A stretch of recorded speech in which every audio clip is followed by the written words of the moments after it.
I thought I'd do a couple of unboxings today. I haven't done any videos really in a while. I got myself a RunCam Owl. It's basically for near enough night time so you can see in the dark. Well, semi-dark. It's 700 TVL with 0.0001 lux. It turns basically from color to black and white once it gets really dark. I went for the NTSC one. I don't generally go for the PAL. Right, so I'm just gonna unbox it and see what we've got inside. You get 30-day guarantee. Well, don't think you really need it, not unless you accidentally mess up the wiring. And you have your little manual, your instructions. Basically, the camera itself, if you were to run the power straight into the camera, it's only taking 3.3 volts. Okay, it actually says in the camera 5 to 24 volts there. If you stick anywhere 5 volts in there, you're going to blow it up, so don't do that. Reason why, because in the little box, if we can get it open, they give you all the little leads and the regulator that you need to hook it all up with. So like I says, 3.3 volts only if you're not going to use this regulator they give you. So once you plug the regulator in, the leads that come with it, and your regulator here, you can put 5 to 24 volts in here. Basically, right, when I had a look at it at first, you've got your positive and your negative, and you've got a negative over here with your signal wire.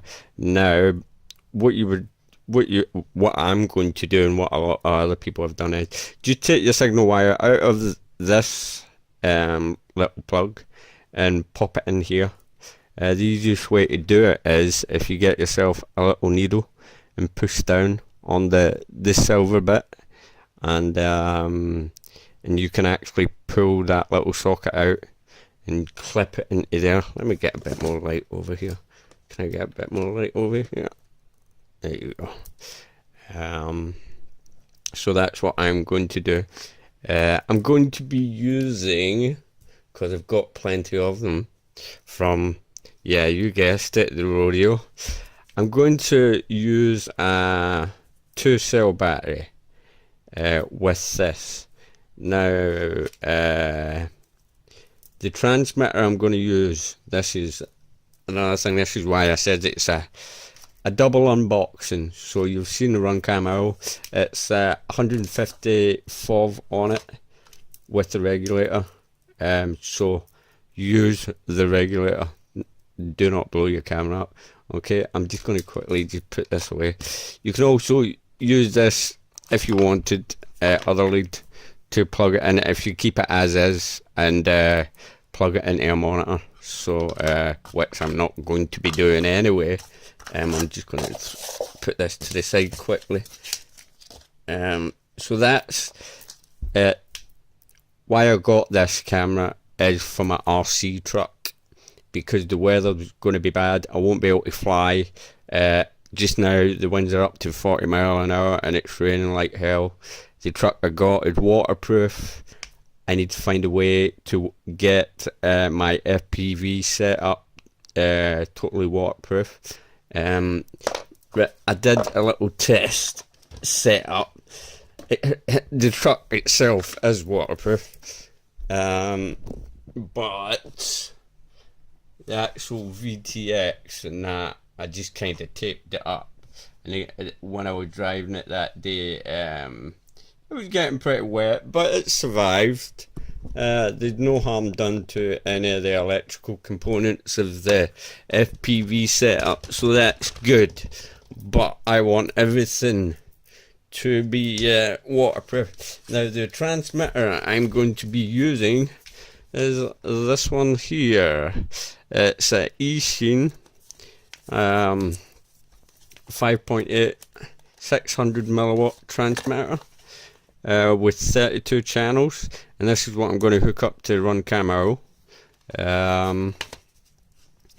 Seen a couple of reviews on it. It's a really nice transmitter. You get your channel buttons and stuff like that here, and all your cables are in here. Let's have a look at the instructions first. What we got? We have, right, it says it runs from 7 volts to 15 volts. So that's where I'm going to be using the 2-cell battery.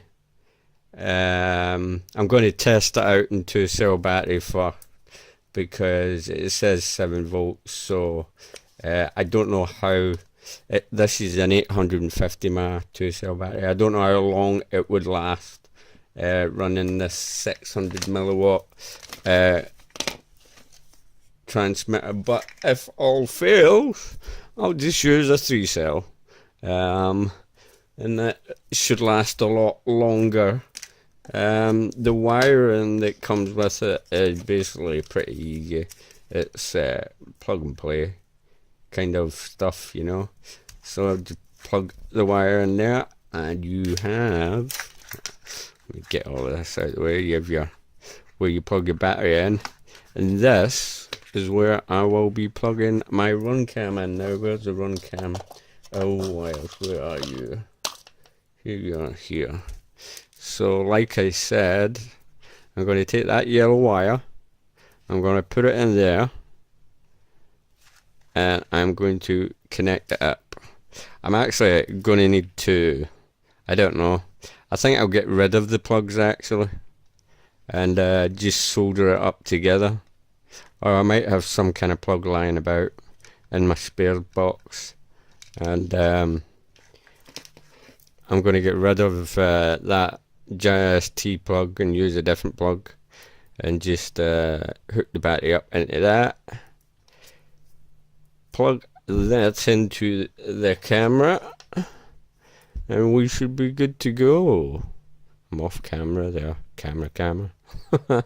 Right, I'm going to get all this wired up and fire it up and test it out. So that's basically a double quick unboxing. I know I've not went through everything, but sometimes you like to keep it short and sweet. Okay, that's me, short and sweet. And it was actually nice to do a video because I've been bored out my head.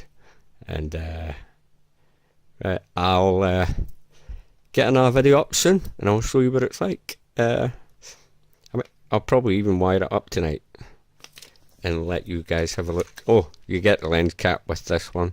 I remember people were complaining you didn't get lens cap with the older versions of the RunCam, and I was also thinking about getting some real strong LED lights to sit beside it, and just to get some brightness out on the truck, you know, when it gets pitch black dark. It's going to be a lot of fun this winter. I'm going to have a lot of fun, even though I can't fly. I'm going to use my HPI Savage XX Flux, which is a great little truck. It's a little tank, it really is. Not unless you crash into apples like I do. But I'm not going to be doing that anymore. So thank you for watching this video. And as always, happy flying and happy RCing.